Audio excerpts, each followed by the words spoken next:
Hello and welcome to our first step. In this step, we'll introduce to you the Autodesk Revit Architecture user interface. On the top left side, we have our application button.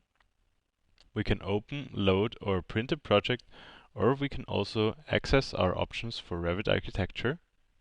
Next to the application button, the quick access toolbar is located. Here you have the possibility to access several tools you often use. With the right mouse button, you can add a tool to the quick access toolbar. On the right side, there's the info center.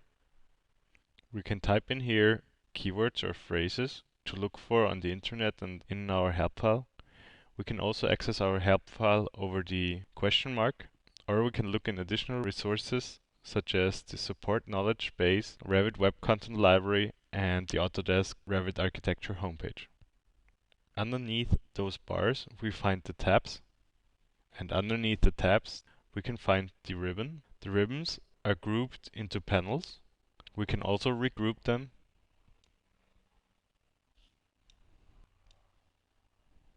In the panels, you can find several tools. Some tools are grouped into rollouts. You can access those rollouts by clicking the small triangles. And here you see a variety of tools. If we click a tool, Revit opens automatically our contextual tab, where we can make several adjustments for drawing our wall. Underneath the contextual tab, the option bar is activated, where you can set modifications before drawing your element. Now we take a close look at our tabs. Click on the Insert tab. Here we can load CAD files and also load families from our metric library, or look for Revit families in the Autodesk Seek content. Next to the Insert tab, we find the Annotate tab. The Annotate tab gives us the possibility to place dimensions. In the Structure tab, we find our structural elements such as beams, trusses, and columns. In our massing site, we have the possibility to create freeforms and design our site. The View tab is really important because here you can create new schedules, legends, and also create new views.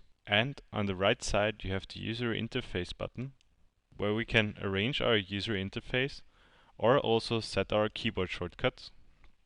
Here we can look for them, or we can add new ones or replace old ones. This is our drawing area. Underneath the drawing area, you find the view control bar to set different graphic styles for your view. Underneath the view control bar, you find the status bar. If you pick an element, Revit also gives you the information about that element in the properties palette.